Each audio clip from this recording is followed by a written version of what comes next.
Hi all of you. I BK Sinha welcome you all to this session of double fillers. कल हम लोगों ने double fillers discuss किया था, पहले उसको थोड़ा रिकैपिचुलेट करेंगे और तब क्वेश्चंस पे जाएंगे.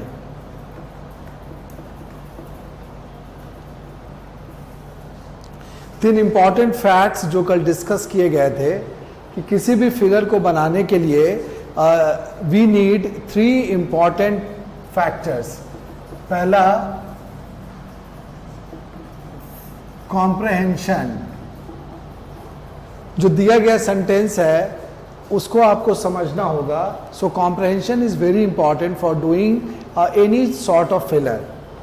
सेकेंड था वर्ड पावर या वोकैबुलरी, ये भी बहुत ज़रूरी था किसी भी फिलर को करने के लिए. You should have a good command over word power और वोकैबुलरी. और तब भी अगर मामला फंसता है कहीं पर, जैसे दो ऑप्शंस के मीनिंग एक जैसे होते हैं, तब हम लोग क्या करते हैं, तब वहाँ पे हम लोग ग्रामर के नॉलेज को यूज़ करके एकदम एग्जैक्ट आंसर पे पहुँचते हैं. तो ये तीनों चीज़ इम्पॉर्टेंट है फिलर्स को करने के लिए. इस कॉन्सेप्ट को डिस्कस करने के बाद हम लोगों ने कल 4 क्वेश्चन किया था आपके साथ डबल फिलर्स का. आज आगे के एक्सरसाइज को करके देखते हैं कि वो बनता है या नहीं. आज जो क्वेश्चंस हैं अभी आपके स्क्रीन पे होंगे, उसमें से क्वेश्चन नंबर 1 हम लोग पहले डिस्कस करते हैं. क्वेश्चन नंबर 1 के ऑप्शंस मैं यहाँ पे पहले लिख देता हूँ कि ऑप्शंस क्या क्या हैं.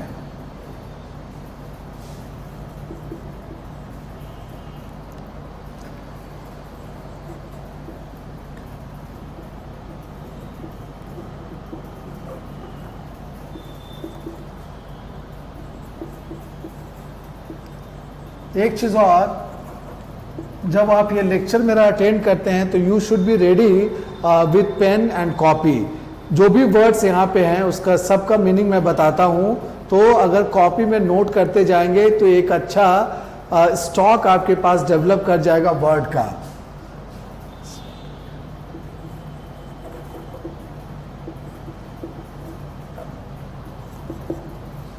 सी में जो ऑप्शंस हैं वो है नेग्लिजिबल, और दूसरा ऑप्शन इसमें दिया हुआ है sanctioned. Option number D noteworthy.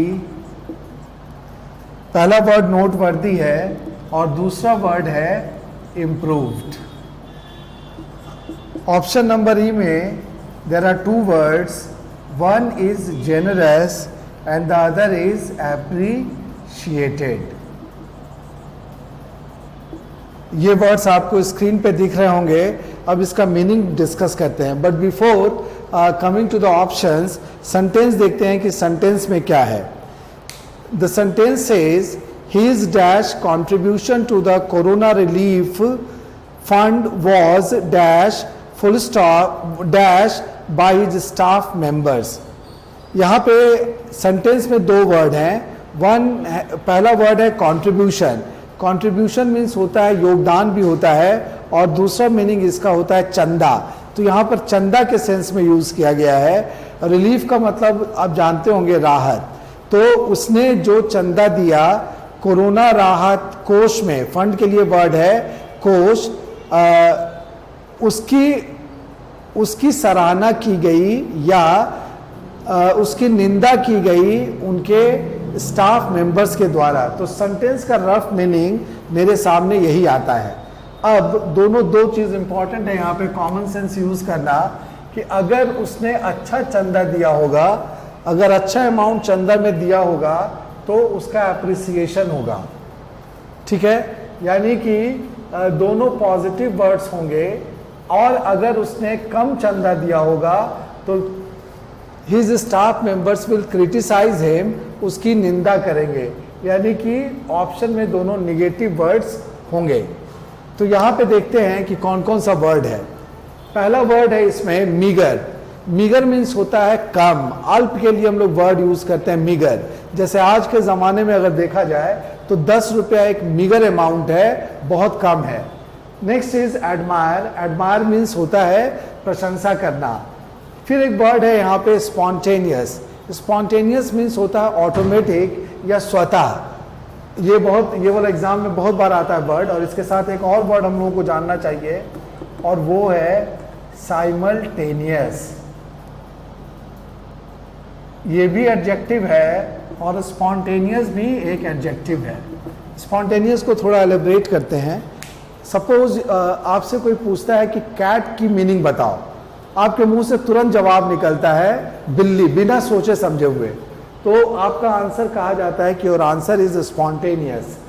तो स्पॉन्टेनियस मीन्स होता है ऑटोमेटिक या स्वतः, और साइमल्टेनियस एक और वर्ड है। साइमल्टेनियस मीन्स साथ साथ चलने वाली चीज़ों के लिए वर्ड हम लोग यूज़ करते हैं simultaneous.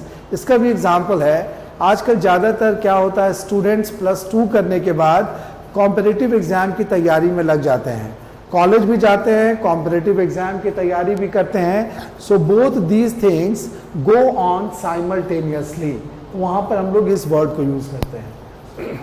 Then we come to the word nullify. Null means होता है किसी चीज़ के असर को कम कर देना या ज़ीरो कर देना, और उसी से बना हुआ वर्ड है नलीफाई। मीन्स किसी चीज़ के असर को कम या ज़ीरो कर देना।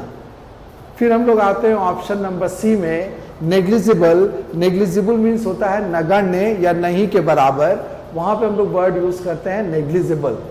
देन एक वर्ड है सैंक्शन। सैंक्शन मीन्स होता है स्वीकृत करना। फॉर एग्जाम्पल, मेरे बॉस ने मेरी छुट्टी सैंक्शन कर दी, स्वीकृत कर दिया। सैंक्शन का एक और मीनिंग होता है, if it is used as a noun, तो सैंक्शन का मतलब प्रतिबंध भी होता है। जैसे अभी कोरोना वायरस की वजह से अमेरिका ने बहुत से इकोनॉमिक सैंक्शंस लगा दिए चाइना पे, तो वहाँ पे हम लोग इस वर्ड को यूज़ करते हैं। नोट वर्दी मीन्स इम्पॉर्टेंट, जिसको नोट किया जा सके, जिस पे ध्यान दिया जा सके, उसके लिए वर्ड हम लोग यूज़ करते हैं नोट वर्दी। इम्प्रूव, आप जानते होंगे किसी चीज़ को बेहतर बनाने के लिए वर्ड है इम्प्रूव। फिर एक अच्छा वर्ड है जेनरस। जेनरस मीन्स होता है उदार या बड़े दिल वाला। जैसे अगर आपने किसी से 20 रुपया मांगा और उसने आपको पॉकेट से निकाल कर 50 रुपया दे दिया, it means he is generous by nature. Next word है एप्रिशिएट। एप्रिशिएट मीन्स प्रशंसा करना। So these are the words. अब जब वर्ड्स पता चल गया, then we come to sentences. यहाँ पर अगर यहाँ पे मीगर क्या था, मीगर एक निगेटिव वर्ड था, एडमायर एक पॉजिटिव वर्ड था, तो ये दोनों कॉम्बिनेशन नहीं होगा, इसीलिए ए यहाँ पर गलत हो जाएगा। स्पॉन्टेनियस एक पॉजिटिव वर्ड है, नलीफाई एक निगेटिव वर्ड है, ये वाला भी कॉम्बिनेशन नहीं चलेगा। नेग्लिजिबल एक निगेटिव वर्ड है, सैंक्शन एक पॉजिटिव वर्ड है, ये वाला कॉम्बिनेशन भी नहीं चलेगा। नोटवर्दी एक पॉजिटिव वर्ड है और इम्प्रूव भी एक पॉजिटिव वर्ड है, तो ये मेरा आंसर हो सकता है। जेनरस एक पॉजिटिव वर्ड है और एप्रिशिएटेड भी एक पॉजिटिव वर्ड है, तो ये भी मेरा ऑप्शन हो सकता है। यानी कि अब हमको डिसाइड करना पड़ेगा कि डी और ई में से कौन सा मेरा आंसर होगा। सेंटेंस में अगर हम देखें तो नोटवर्दी कंट्रीब्यूशन, मान लीजिए चंदा अगर दिया जा रहा है तो वो important, that is not important. उसमें इम्पॉर्टेंट ये है कि कितना ज़्यादा दिया गया या कितना कम दिया गया। तो अगर नोटवर्दी को अगर हम लोग जेनरस से कंपेयर करेंगे तो जेनरस एक ज़्यादा सुटेबल वर्ड होगा। फिर हम लोग आते हैं सेकंड वाले पे, उसके स्टाफ मेंबर्स ने इसकी सराहना की, स्टाफ मेंबर ने उसको बेहतर बनाया, ये मीनिंग यहाँ पे फिट नहीं होगा। हाँ, सराहना जरूर किया होगा उन लोगों ने, जब उसके बॉस ने दिल खोल कर दान किया होगा तो इसकी सराहना की गई होगी, इसीलिए एप्रिशिएटेड यहाँ पे सही होगा। सो ये वाला डी भी मेरा आंसर नहीं होगा, it should be eliminated and we are left with only one option, that is E. तो ये था क्वेश्चन नंबर 1 का एक्सप्लेनेशन। अब हम लोग डिस्कस करने जा रहे हैं क्वेश्चन नंबर 2, जो कि आपके स्क्रीन पे अभी आ गया होगा। क्वेश्चन नंबर 2 के ऑप्शंस भी हम यहाँ पे लिखेंगे। और तब उसको इसी तरह से डिस्कस किया जाएगा। इस प्रोसेस पे जो 2-3 चीज़ें बहुत इंपॉर्टेंट हैं जो डेवलप भी करेंगी, कॉम्प्रहेंशन, जैसे जो सेंटेंस लिखा हुआ है, ज़्यादातर ऐसा भी देखा गया है कि स्टूडेंट्स लोगों को जो क्वेश्चन दिए जाते हैं, जो सेंटेंस दिया जाता है, उसको वो ठीक से समझ नहीं पाते, और अगर क्वेश्चन ठीक से नहीं समझ पाएंगे तो आंसर करना मुश्किल हो जाएगा।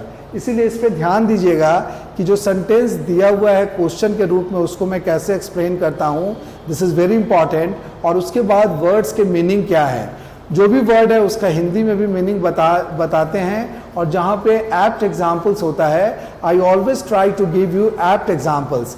एग्जाम्पल्स का फ़ायदा ये है कि उस वर्ड को फिर आप जीवन में कभी भूल नहीं पाएंगे। So this is very important. So be attentive while attending the lecture, तो आपको इसका ज़बरदस्त फ़ायदा होगा। This much I can say. Now we discuss question number 2 which is there on your screen.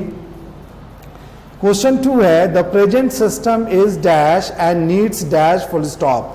इसमें दोनों इंपॉर्टेंट वर्ड मिसिंग हैं, इसीलिए सेंटेंस का रफ मीनिंग थोड़ा बताना मुश्किल लग रहा है फर्स्ट इंस्टेंस में, लेकिन जब इसके ऑप्शंस को हम डिस्कस करेंगे तब ये अपने आप क्लियर हो जाएगा। हालांकि ये बहुत ही क्लोज होगा, आप भी देखेंगे कि इसमें जो ऑप्शंस होंगे वो इतने क्लोज हैं कि सही आंसर तक पहुंचना थोड़ा मुश्किल होगा। तो पहले डिस्कस करते हैं कि वर्ड्स कौन कौन से दिए हुए हैं। ऑप्शन ए में first word is adequate, second word is betterment,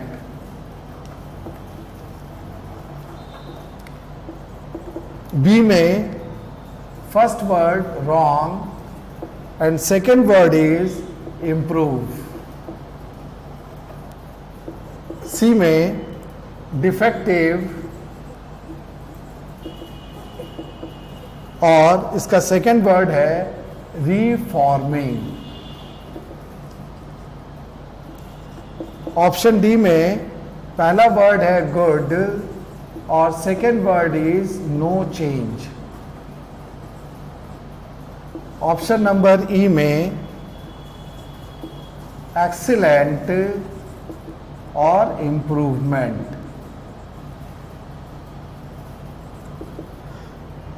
ये जो क्वेश्चन है अंडरस्टैंडिंग पर बहुत कुछ बेस्ड है। अब देखते हैं, जब ऑप्शंस आपके सामने आ गया तब आप इसके मीनिंग को कॉम्प्रहेंड करने के पोजीशन में होंगे। Now you can comprehend. कहता है किसी भी सिस्टम के बारे में कि जो वर्तमान सिस्टम है वो या तो अच्छा है, और अगर अच्छा है तो उसमें सुधार की ज़रूरत नहीं है, और अगर ये ख़राब है तो उसमें निश्चित रूप से सुधार की ज़रूरत है। अब हम लोग देखते हैं कि वर्ड कौन कौन से हैं। एडिक्वेट मीन्स होता है पर्याप्त, जैसे उसके पास एडिक्वेट खाना है, पर्याप्त मात्रा में खाना है। बेटरमेंट मीन्स होता है बेहतरी, ये जो प्लान मैं आपको बता रहा हूँ ये आपके बेटरमेंट के लिए है, बेहतरी के लिए है। बी में रॉन्ग मीन्स गलत, इम्प्रूव मीन्स होता है बेहतर बनाना, पहले भी हम लोग डिस्कस कर चुके हैं। डिफेक्टिव मीन्स होता है त्रुटिपूर्ण, ये आइटम डिफेक्टिव है, मैं इसे नहीं लेने वाला, वहाँ पे हम लोग इस वर्ड को यूज़ करते हैं। Next word is reforming, reform से बना है। रिफॉर्म मीन्स होता है सुधार लाना, सिस्टम में को रिफॉर्म करना है तो वहाँ पे ये वर्ड चलता है, उसका V4 फॉर्म यहाँ पे दिया हुआ है। गुड मीन्स अच्छा, और नो चेंज मीन्स कोई परिवर्तन नहीं। एक्सीलेंट जो वर्ड है हम लोग बहुत यूज़ करते हैं, लेकिन अगर अचानक इसका मीनिंग पूछ दिया जाए कि what do you mean by excellent, इस हिंदी में आप क्या समझेंगे, तो इसके लिए हिंदी वर्ड है उत्कृष्ट। एक्सीलेंट के हिंदी वर्ड है उत्कृष्ट। और इम्प्रूवमेंट, इम्प्रूव से बना हुआ वर्ड है improvement as a noun. Improvement means होता है सुधार, तुम्हारे में कोई इम्प्रूवमेंट नहीं दिख रहा, कोई सुधार नहीं दिख रहा, तो वहाँ पे हम लोग इस वर्ड को यूज़ करते हैं। Now coming back to the question, the present system is adequate and needs betterment. ये वाला लगता है जो वर्तमान व्यवस्था है वो पर्याप्त है, और अगर पर्याप्त है तो उसमें बेटरमेंट लाने की ज़रूरत नहीं होगी, इसीलिए ये मेरा आंसर नहीं होगा। करेक्ट। सेकेंड में सेकेंड वाला बहुत क्लोज है। सेकेंड ऑप्शंस को अगर हम पुट करते हैं अपने ओरिजिनल सेंटेंस में, तो सेंटेंस बनता है कि प्रेजेंट सिस्टम गलत है, ये तो वहाँ पे फिट हो जाएगा और इसमें सुधार की ज़रूरत है। अगर यहाँ पर वर्ड इम्प्रूवमेंट रहता, नीड्स इम्प्रूवमेंट, तब ये मेरा आंसर हो जाता। लेकिन यहाँ पर इम्प्रूवमेंट वर्ड नहीं है, यहाँ पे वर्ड क्या है, सिर्फ इम्प्रूव है। If you put improve there तो this will be grammatically wrong, ये वहाँ पे फिट नहीं बैठेगा। वहाँ पे नीड के बाद नाउन चाहिए होता है, जबकि ये वर्ब है। वहाँ पे अगर MENT जोड़ दिया जाएगा तब ये नाउन होगा और तब ये सही हो जाएगा। जैसे आई नीड मनी, मनी क्या है, money is a noun. He needs rest, rest क्या है, रेस्ट एक नाउन है, वहाँ पे वर्ब रिक्वायर्ड नहीं है। और चूंकि इम्प्रूव एक वर्ब है, इसीलिए ये मेरा आंसर नहीं होगा। सो द करेक्ट आंसर, ये भी आंसर नहीं होगा, तो इसको हम लोग एलिमिनेट कर देंगे। Then the system is defective, ये वाला सही हो सकता था, लेकिन रिफॉर्मिंग यहाँ पे सही नहीं होगा। इट नीड्स रिफॉर्म अगर होता, यहाँ पर भी नाउन की ज़रूरत थी, जबकि यहाँ पे दिया हुआ है V4। ये वर्ब का मैंने बताया था पहले भी कि वर्ब का ये V4 फॉर्म है, तो ज़रूरत थी नाउन की, लेकिन V4 है, इसीलिए ये भी मेरा आंसर नहीं होगा। अगर यहाँ पे रिफॉर्म होता तो ये मेरा आंसर हो सकता था। और जब रिफॉर्मिंग नहीं होगा तो C will also go, option C भी चला जाएगा। Then we come to option number D। System is good and it, the present system is good and it needs no change. वर्तमान व्यवस्था अच्छी है और इसमें किसी परिवर्तन की ज़रूरत नहीं है। तो यहाँ पे गुड भी सेट कर रहा है और नो चेंज भी सही है, तो ये मेरा ऑप्शन हो सकता है। बट 3 को एलिमिनेट कर चुका गया है, तो हम लोग देखते हैं ऑप्शन नंबर E, क्या ये सही है या गलत है। ऑप्शन नंबर E में एक्सीलेंट, उत्कृष्ट, सिस्टम उत्कृष्ट है और इसमें सुधार की ज़रूरत है। तो ये जो दोनों वर्ड्स हैं ये एक दूसरे को कॉन्ट्राडिक्ट करते हैं। जब सिस्टम ऑलरेडी एक्सेलेंट है तब उसमें इम्प्रूवमेंट की क्या ज़रूरत होगी, तो इसीलिए ये वाला भी मेरा ऑप्शन नहीं होगा। So we are left with only one option, that is D। इस तरह से अगर आप अप्रोच करते हैं किसी भी क्वेश्चन को, तो by the method of elimination you come to the right answer. यहाँ पे आंसर क्या था, यहाँ पे आंसर था गुड एंड नो चेंज। जबकि शुरू में जब एक बार आप ऑप्शंस देखे होंगे, एट ए ग्लांस आपको ऐसा कभी नहीं लगा होगा कि D भी इसका ऑप्शन हो सकता है। But on analysing the options, उनका मीनिंग जानने के बाद we can very well say that D is the only option which fits into the given sentence. तो ये था क्वेश्चन नंबर 2 का explanation. Now we discuss question number 3।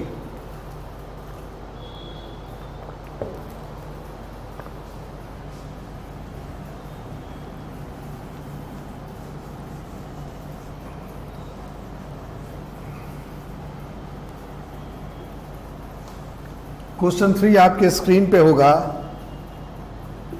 पहले इसमें देखते हैं क्वेश्चन में क्या लिखा हुआ है।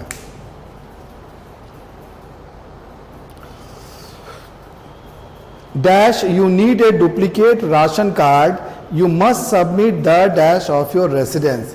सेंटेंस का मीनिंग है, अगर रफ मीनिंग इसका हम देखें तो अगर आपको कोई डुप्लीकेट राशन कार्ड चाहिए तो आपको ये चीज़ जमा करनी पड़ेगी।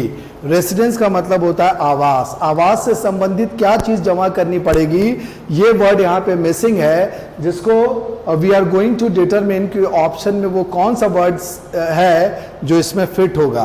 तो यहाँ पे जो ऑप्शंस दिए हुए हैं वो मैं यहाँ पे लिखता हूँ।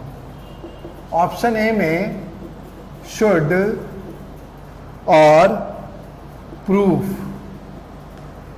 ऑप्शन बी इफ और मेंबर्स। ये थोड़ा सिंपल है, अगर आप भी इसको टेकअप करेंगे, बनाएंगे तो आपसे भी ये सही बनेगा। हैड और guarantee, guarantee. Option number D do and number. Option number E, would and document.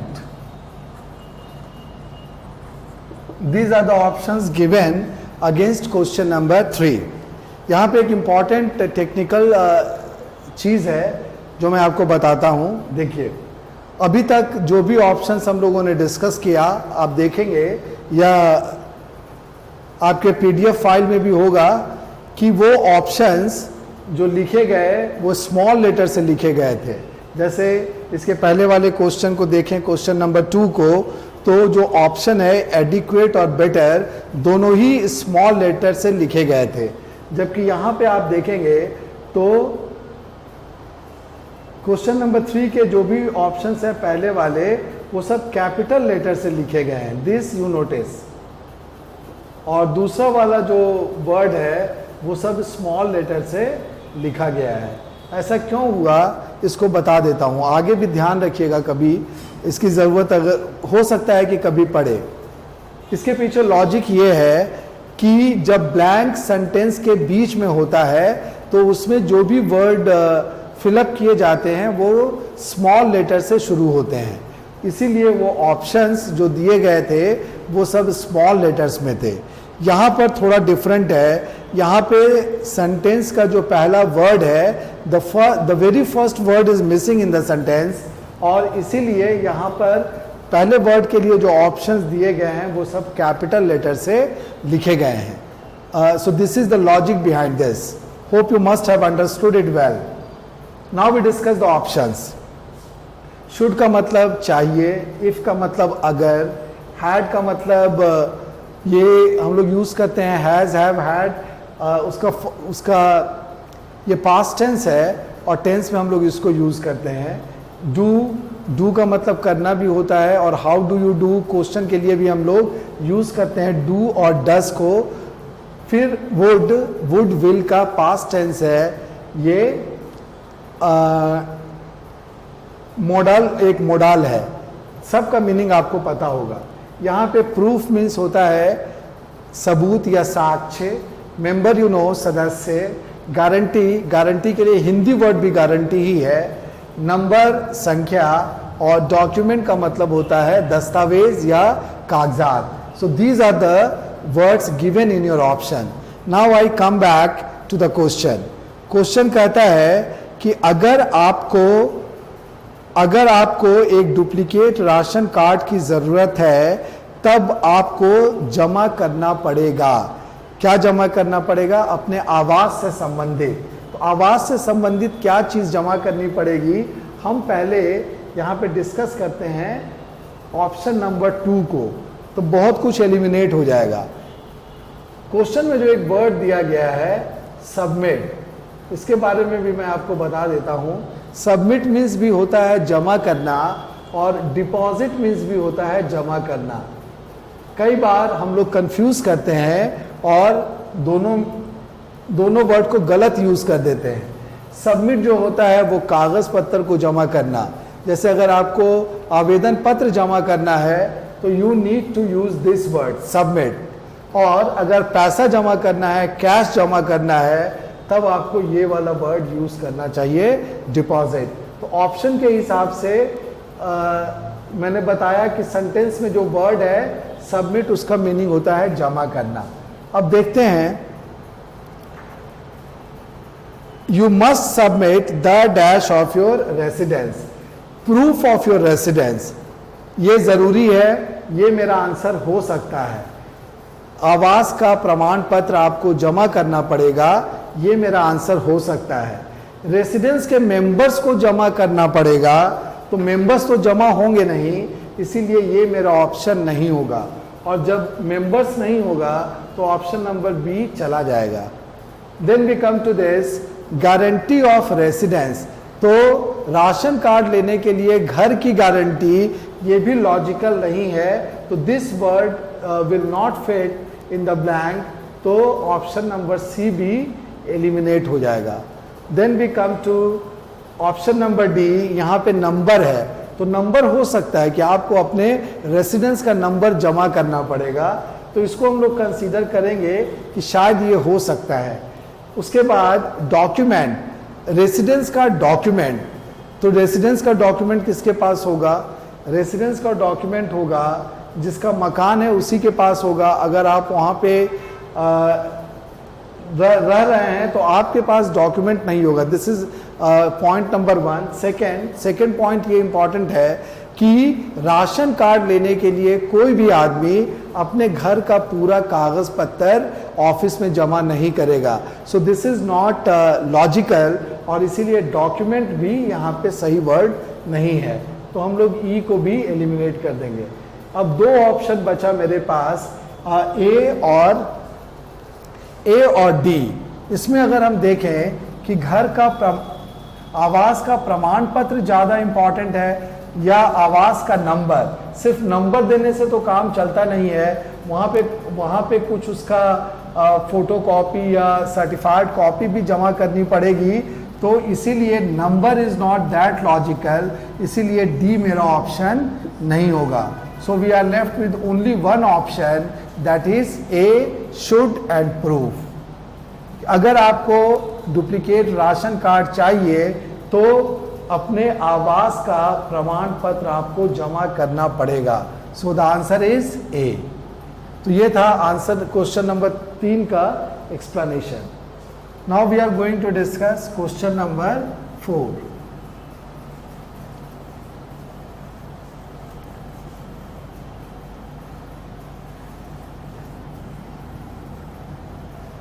Filler से एक इम्पॉर्टेंट एक्सरसाइज होता है, और whenever you are preparing for competitive exams तो इंग्लिश में फिलर का रोल बहुत इम्पॉर्टेंट होता है। और अगर आप चाहें तो इस एक्सरसाइज के दौरान ही अपने वर्ड पावर को आप लगातार डेवलप कर सकते हैं, जो आगे भी काम देगा। नौकरी पाने के बाद भी इंग्लिश की बहुत ज़रूरत होती है ऑफिस में, और वहाँ पर भी यू विल फील इनरिच्ड अगर आपके पास वोकेबलरी का स्टॉक अच्छा होगा तब। Now we are going to discuss question number 4 में है, please do not dash time on such dash issues. यहाँ पे 2 ब्लैंक दिए हुए हैं और कहता है कि ऐसे मुद्दों पर समय, it is difficult to decipher even the rough meaning of the sentence, लेकिन जैसे मेरे पास ऑप्शंस आएंगे तब इसका रफ मीनिंग आपको पता चलेगा। जहाँ तक सेंटेंस की बात है, इसमें कोई भी ऐसा वर्ड नहीं है जो आपको समझ में ना आया होगा। एक वर्ड इश्यूज है, इश्यूज का मतलब होता है मुद्दा, इशू का मतलब निर्गत करना भी होता है। जैसे reserve bank of India currency issue करती है, नोट इशू करती है, तो निर्गत करना, और इश्यूज का मतलब मुद्दों के लिए भी हम लोग इसको यूज करते हैं। इसमें जो ऑप्शंस दिए हुए हैं, ऑप्शन ए में देयर आर 2 वर्ड्स, टेक, और दूसरा वर्ड है सिग्निफिकेंट। ऑप्शन बी में भी 2 वर्ड है, स्पेंड, ये वर्ड हम लोगों ने कल डिस्कस किया था, और दूसरा वर्ड है इंपॉर्टेंट।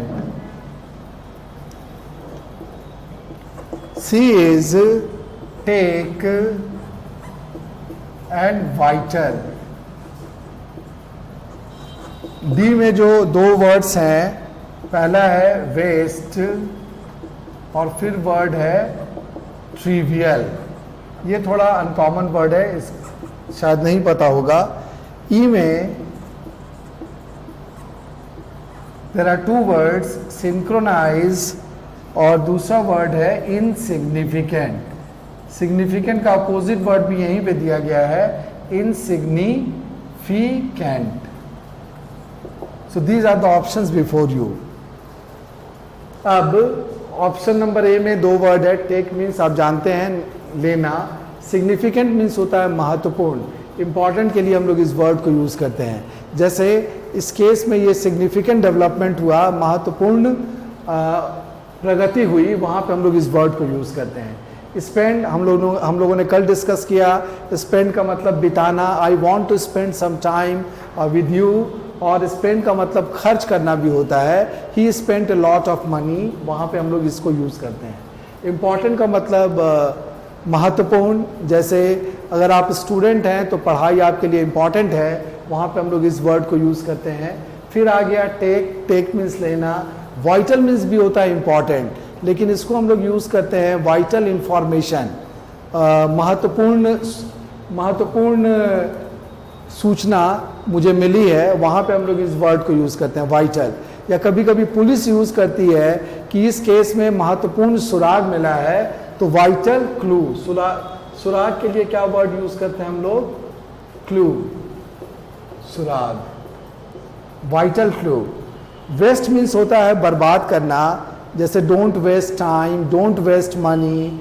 और फिर एक वर्ड है ट्रिवियल, ट्रिवियल के लिए हम लोग हिंदी वर्ड अगर देखें तो तुच्छ। एक चीज़ मैं आपको और बताऊं कि मेरे क्लास करने के टाइम में जो सीरियस स्टूडेंट्स होते हैं, इंग्लिश तो उनकी जो डेवलप होनी है वो होगी ही, अगर वो चाहें तो अपनी हिंदी भी साइमल्टेनियसली डेवलप कर सकते हैं, क्योंकि हर वर्ड का क्या एग्जैक्ट हिंदी होता है इस पर बहुत हद तक मेरा कमांड है। और इस चीज़ को आप नोटिस करेंगे, जैसे ट्रिवियल के लिए एकदम सटीक वर्ड मैंने यहाँ पे लिखा तुच्छ। तुच्छ मीन्स जो चीज़ इम्पॉर्टेंट नहीं है। जीवन में बहुत सी चीज़ें ऐसी होती हैं जो आपके लिए तुच्छ हो सकती हैं, जिसका इम्पॉर्टेंस आपके लाइफ में नहीं होगा। तो इस चीज़ पे ध्यान रखिएगा। यहाँ पे मैंने वर्ड लिखा तुच्छ।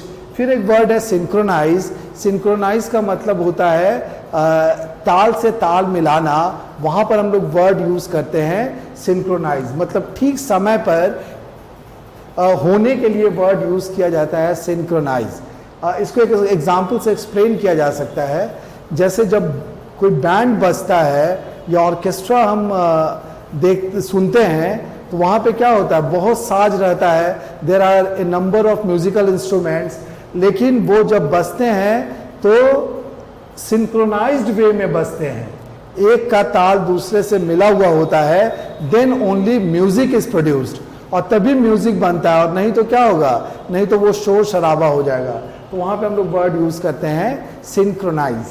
और फिर एक वर्ड है इनसिग्निफिकेंट। सिग्निफिकेंट का अपोजिट वर्ड है insignificant. Now we come to the question, question number 4। कहा जाता है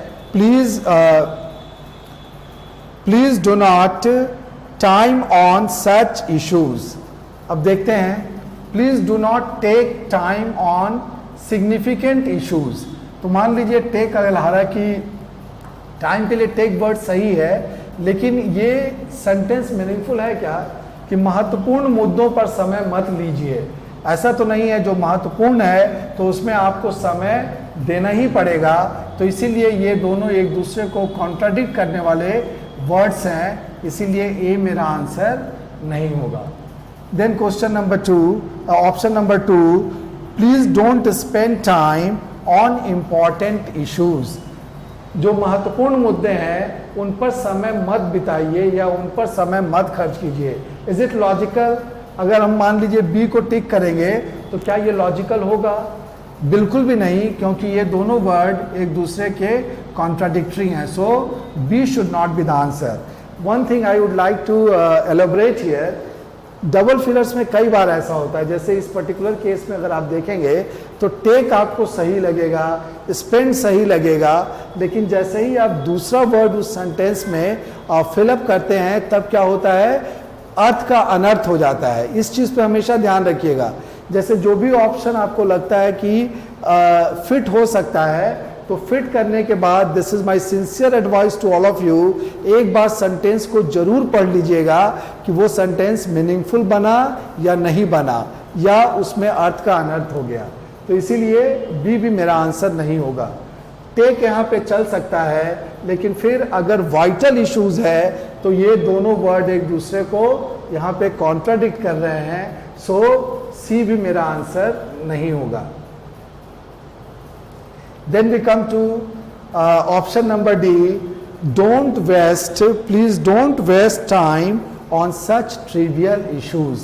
ऐसे तुच्छ मुद्दों पर या तुच्छ मामले में अपना समय बर्बाद मत कीजिए।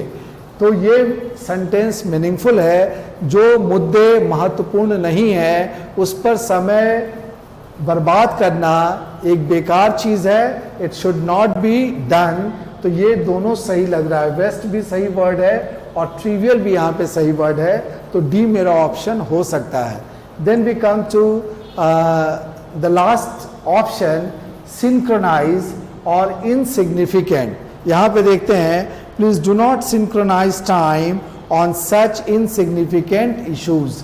यहाँ पे इनसिग्निफिकेंट वर्ड इश्यूज के लिए तो ठीक है, हो सकता था, लेकिन टाइम के लिए सिंक्रोनाइज वर्ड यहाँ पे उतना फिट नहीं है, इसीलिए चूंकि सिंक्रोनाइज नहीं होगा, इसीलिए option number E will also गो।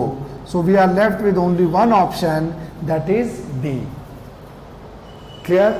इस तरह से अगर हम ऑप्शंस को एनालाइज करते हैं, उसके मीनिंग के हिसाब से उसको फिट करने की कोशिश करते हैं दिए गए ब्लैंक्स में, तो डेफिनेटली हम सही आंसर पर ही पहुंचेंगे और पूरे विश्वास के साथ कह सकते हैं कि यही आंसर मेरा सही होगा। और इंग्लिश में यही कॉन्फिडेंस बहुत ज़रूरी है, नहीं तो क्या होता है कि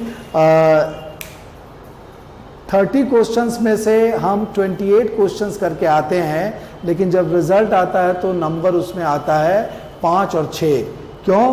क्योंकि ऑप्शंस इतने क्लोज होते हैं कि उस ट्रैप में फंस जाते हैं और गलत हो जाता है। करेक्ट? ये था क्वेश्चन नंबर 4 का explanation. Then we discuss question number 5।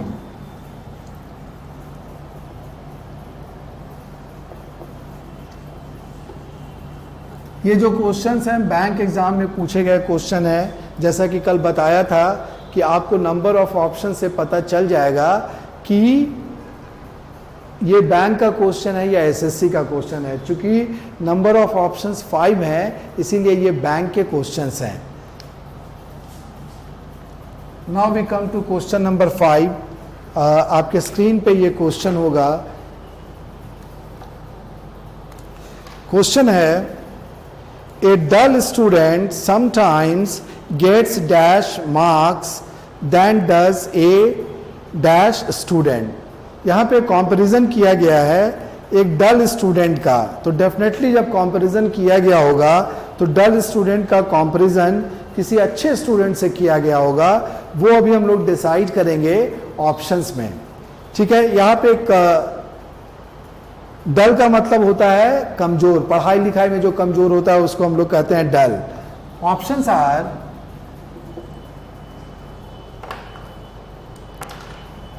ए में जो 2 ऑप्शंस हैं, पहला है बेटर और दूसरा है mediocre.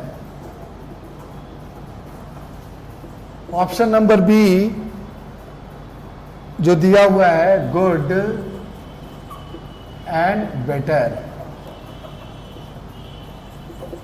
Option number C more and brilliant. Option number D, ये भी एक, this is again a beautiful question. Option number D में लेस और wiser. Option number E excellent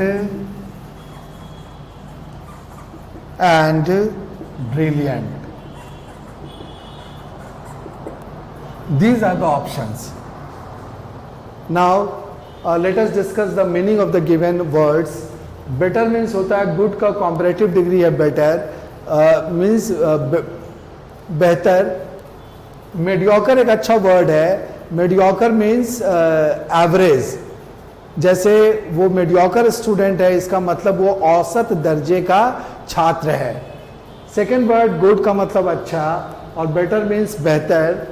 मोर मीन्स ज़्यादा, क्वांटिटी के लिए यूज़ करते हैं, मच, मोर, मोस्ट, अधिक। ब्रिलियंट मीन्स बहुत अच्छा। ब्रिलियंट को हम लोग मेरिट के लिए भी यूज़ करते हैं, जैसे वो ब्रिलियंट स्टूडेंट है। कभी कभी वेदर के लिए भी यूज़ करते हैं, ब्रिलियंट वेदर है। कभी कभी हम लोग कलर के लिए भी यूज़ करते हैं कि शर्ट का ये ब्रिलियंट कलर है, तो वहाँ पर ये वर्ड एक बहुत ही अच्छा, इसको हम लोग बोलेंगे कैसा एडजेक्टिव है, तो ये प्लेजेंट एडजेक्टिव है ब्रिलियंट। लेस मीन्स कम और वाइजर, वाइज से बना हुआ कॉम्परेटिव डिग्री है वाइजर, ज़्यादा चतुर। एक्सीलेंट मीन्स ये वर्ड देखिए फिर आ गया। मैं जोर दे के या बार बार at the cost of repetition बताता हूँ कि ऑप्शंस में जो वर्ड्स रहते हैं वो बहुत इंपॉर्टेंट हैं।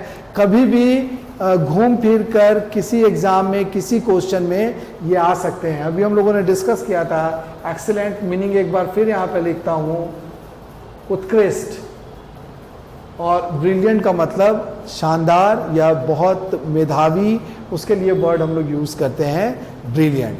Now we come to the options, और क्वेश्चन में कौन सा ऑप्शन फिट होगा इसको डिस्कस करते हैं। क्वेश्चन है, a dull student sometimes gets dash marks than does a dash student. यहाँ पे जैसा कि बताया गया कि कंपैरिजन किया गया है डल स्टूडेंट का बेहतर स्टूडेंट से। तो डल के लिए मीडियोकर, डल का अपोजिट मीडियोकर नहीं होगा। ये वाला चीज़ समझने वाली बात है, लॉजिक है।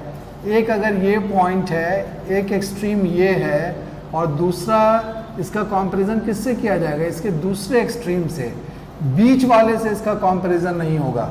This you should know.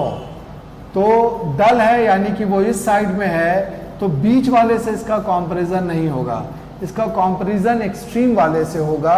तो मीडियोकर वर्ड यहाँ पे सही नहीं होगा, और जब मीडियोकर सही नहीं होगा तो ये ऑप्शन मेरा बिल्कुल भी सही नहीं होगा।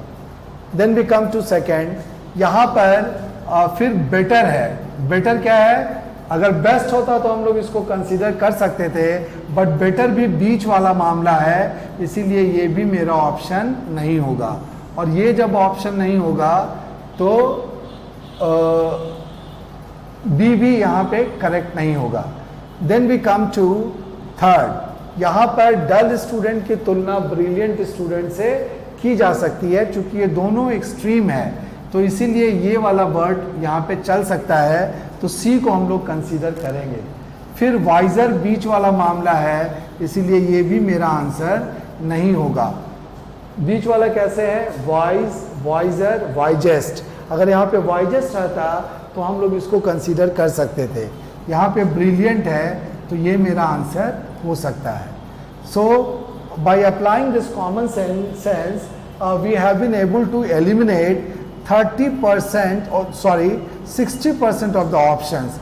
5 में से 3 ऑप्शंस को एलिमिनेट किया जा चुका है। Now we are left with 2 options. अब इसमें डिसाइड करना है कि कौन एक बेटर ऑप्शन होगा। अब देखते हैं फिर क्वेश्चन में, a dull student sometimes gets more marks.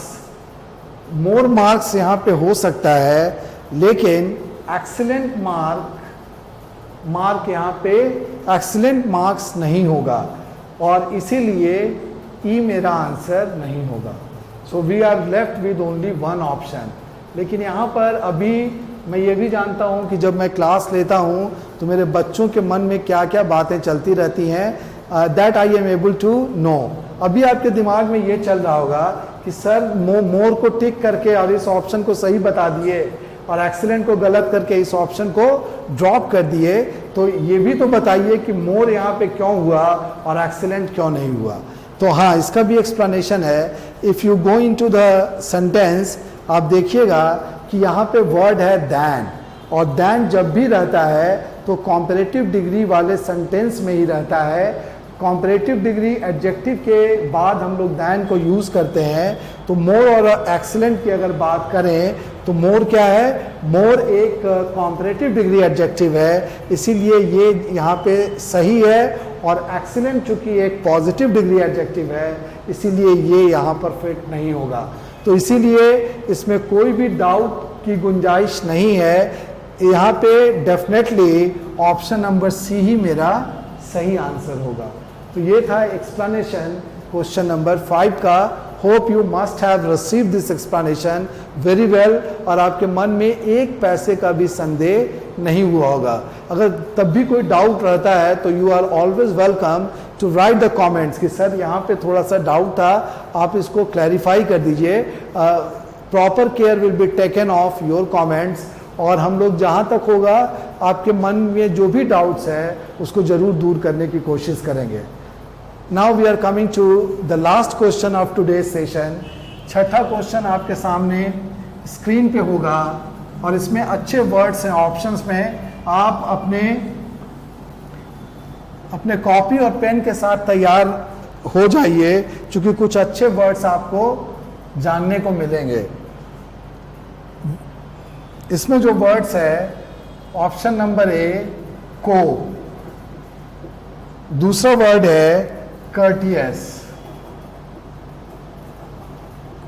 Option number B associate, इसका दूसरा वर्ड है इम्पेशेंट। ऑप्शन नंबर सी में देयर आर टू वर्ड्स। ये पहला वाला वर्ड आसान है, agree, you must be knowing, but second word को एक्सप्लेन करना होगा, this is arrogant. Option number D concur, ये वर्ड आप नहीं जानते होंगे, आप लोग इस वर्ड को जरूर जानते होंगे, but spelling wise they are different and meaning wise too. Second word is permissive. Option number E argue, और सेकेंड जो वर्ड है वो है intolerant.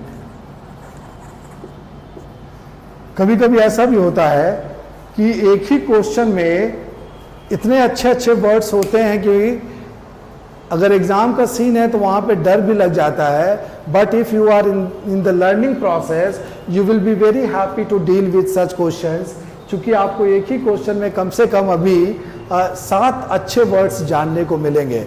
That I am going to explain for you, और आप इसके मीनिंग को अपने कॉपी में जरूर लिख लीजिएगा and try to learn this, क्योंकि ये कभी भी आगे आपको मिल सकते हैं। इसमें पहला वर्ड है कोप।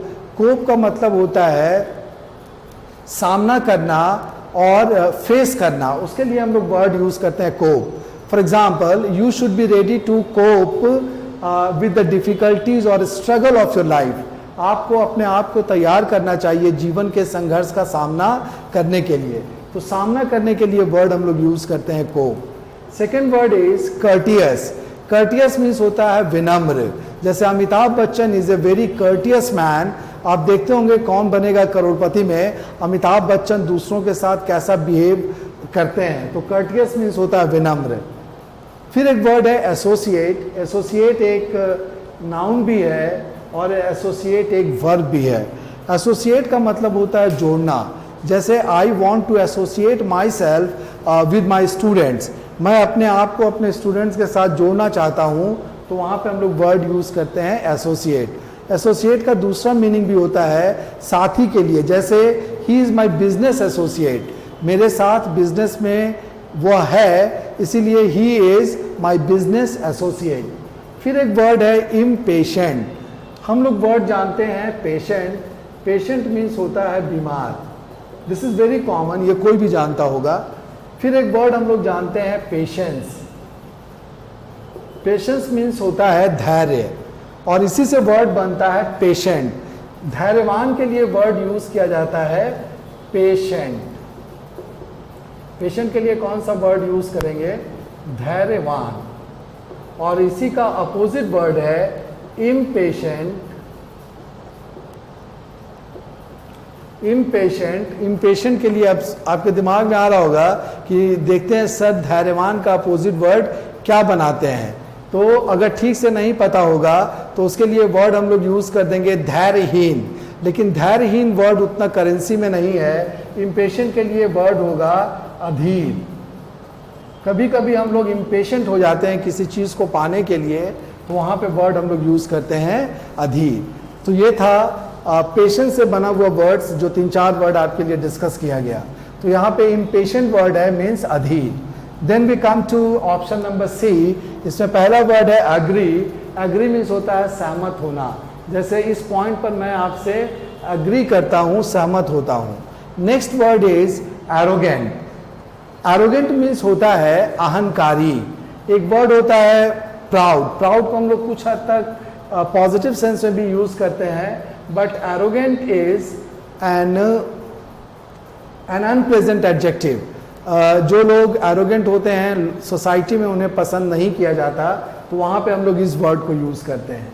फिर एक वर्ड है, इसी से मिलता जुलता एक और वर्ड मैं आपके लिए डिस्कस कर दूं, और वो वर्ड है इग्नोरेंट।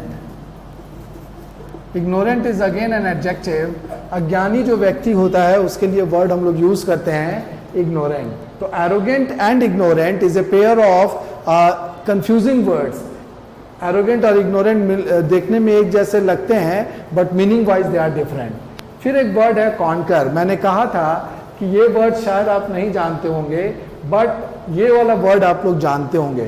कॉन्कर का मतलब होता है जीतना। जैसे Sherpa Tenzing conquer the Mount Everest in 1953, तो वहाँ पे हम लोग इसी वर्ड को यूज़ करते हैं, विजय प्राप्त करना। बट यहाँ पे कॉन्कर होता है किसी खास बिंदु पर जब दो लोग सहमत होते हैं तो हम लोग बोलते हैं दे कॉन्कर ऑन दिस पॉइंट। वहाँ पे इस वर्ड को यूज़ किया जाता है आपस में सहमत होने के लिए। वर्ड है conquer. Next word is permissive. Permission से बना हुआ वर्ड है परमिसिव। जैसे अभी if you visit a shopping mall जो अनलॉक 1 चल रहा है, तो वहाँ पे if you go there without Aarogya Setu app, your entry is not permissive there. वहाँ पे आपको एंट्री नहीं मिलेगी, एंट्री की अनुमति नहीं मिलेगी। तो परमिसिव मीन्स होता है जिसकी अनुमति दी जा सके। Next word is argue. Argue means होता है तर्क वितर्क करना, और इसी से वर्ड बनता है आर्गूमेंट। आर्गूमेंट मीन्स होता है तर्क। आर्गू एक वर्ब है, जबकि argument is a noun. Next जो लास्ट वर्ड है आज के डिस्कशन का, वो है इनटॉलरेंट। ये वर्ड आजकल बहुत चल रहा है। अभी तो कोरोना की वजह से ये मामला दब गया, लेकिन इसके ठीक पहले आपने देखा होगा कि ये वर्ड बहुत ज़्यादा करेंसी में था। कुछ लोग बोलते हैं कि हिंदूज़ बहुत टॉलरेंट होते हैं, लेकिन दूसरे लोग बोलते हैं कि Hindus are intolerant. Tolerant means वैसे तो टॉलरेट करने का मतलब होता है सहन करना। उस हिसाब से अगर हम देखें तो इसके लिए वर्ड हम लिख सकते हैं, इनटॉलरेंट का अपोजिट वर्ड है, ये टॉलरेंट का अपोजिट वर्ड है असहनशील। यहाँ पे लिख देता हूँ, इनटॉलरेंट का अपोजिट वर्ड है टॉलरेंट। टॉलरेट मीन्स चूंकि सहन करना होता है, इसीलिए सहनशील लिखा जा सकता है। बट इससे भी अच्छे स्तर की अगर हिंदी लिखी जाए तो यहाँ पे हम लिखेंगे वर्ड सहिष्णु। सहिष्णु, और यहाँ पे फिर उसका अपोजिट लिखेंगे असहिष्णु। So this is the difference. Intolerant means असहिष्णु। तो ये सारे वर्ड्स आपके सामने डिस्कस किए गए। Now we come to the question. I may not dash with view, but I cannot be dash enough to disapprove of your right to express. यहाँ पे एक अंडरलाइन करेंगे आप, right to express means अभिव्यक्ति का अधिकार, अपने को अभिव्यक्त करने का अधिकार। ये फंडामेंटल राइट के कैटेगरी में है, बहुत इंपॉर्टेंट राइट है। तो सेंटेंस का रफ मीनिंग क्या होगा कि हो सकता है कि मैं आपके विचार से सहमत नहीं हूँ, लेकिन मैं इतना भी अहंकारी नहीं हूँ कि आपके अभिव्यक्ति के अधिकार को मैं अस्वीकार कर दूँ। सो this is the rough meaning of the sentence. और अगर उस हिसाब से हम लोग देखेंगे तो यहाँ पर ऑप्शन नंबर सी में एग्री सहमत होना, और एरोगेंट मीन्स होता है अहंकारी। तो ये दोनों वर्ड यहाँ पे सही होते हैं। अब देखते हैं कोप विद व्यू। कोप जो वर्ड है वो व्यू के साथ नहीं चलेगा, विचार के साथ या तो सहमति होती है या असहमति होती है, सामना नहीं होता। तो ए मेरा आंसर नहीं होगा। बी में देखेंगे एसोसिएट विद व्यू। यहाँ पर एसोसिएट वर्ड भी व्यू के लिए उतना फिट नहीं है, साथ ही साथ इम्पेशेंट वर्ड भी उतना अप्रोप्रिएट नहीं है। तो बी मेरा आंसर नहीं होगा। सी में हाँ, व्यू के साथ एग्री ये वर्ड सही है, और एरोगेंट का मतलब ये निगेटिव क्वालिटी है कि मैं इतना भी अहंकारी नहीं हूँ कि आपके अभिव्यक्ति के अधिकार से आपको वंचित कर दूँ। तो ये वाला मेरा ऑप्शन हो सकता है। Then I may not concur with view, यहाँ पे कॉन्कर वाला वर्ड सही है, बट अगर यहाँ पे परमिसिव यूज करते हैं तो ये निगेटिव हो जाएगा, आई कैनॉट बी परमिसिव, इसीलिए परमिसिव यहाँ पे नहीं होगा, इसीलिए डी को भी हम लोग यहाँ पर एलिमिनेट करते हैं। Then we come to question option number 5, argue, I may not argue with view. Argument जो होता है वो व्यू से नहीं होता है, किसी व्यक्ति से होता है, तो इसीलिए आर्गू भी यहाँ पे सही ऑप्शन नहीं है। और इनटॉलरेंट मीन्स असहिष्णु होता है, चूंकि आर्गू फिट नहीं होगा इसीलिए ई भी मेरा आंसर नहीं होगा। So we are left with only one option, that is C, I may not agree with your view but I cannot be arrogant enough to disapprove of your right to express. यहाँ पे एक और word है disapprove. Disapprove का मतलब होता है अस्वीकृत करना। तो ये थे आज के सेशंस के 6 क्वेश्चंस जिसको कि मैंने आपके लिए डिस्कस किया। 6 क्वेश्चंस को डिस्कस करने में क्या एडवांटेज मिला, क्योंकि हर क्वेश्चन में डबल फिलर्स है ना, हर क्वेश्चन में 10-10 वर्ड्स दिए गए हैं, तो इस तरह से we have been able to come to learn 60 words during this discussion. उसके अलावा सेंटेंस में भी जो कुछ वर्ड्स थे तो 65 to 70 वर्ड्स मैंने डिस्कस किए। साथ ही साथ ये तरीका भी बताया कि आप कैसे सही आंसर तक पहुंच सकते हैं। ये जो क्वेश्चंस थे ये बैंक के क्वेश्चंस थे। अगले क्लास में डबल फिलर्स कुछ दूसरे अंदाज में भी पूछा जाता है, हालांकि उसका बेसिक नहीं बदलता। तो अगले क्लास में नए तरीके का, नए पैटर्न का जो क्वेश्चन है उसको हम आप लोगों के लिए डिस्कस करेंगे। अगर इसमें कोई डाउट हुआ होगा तो आप कमेंट करके पूछ सकते हैं। और अगले सेशन तक के लिए take care, thank you, bye.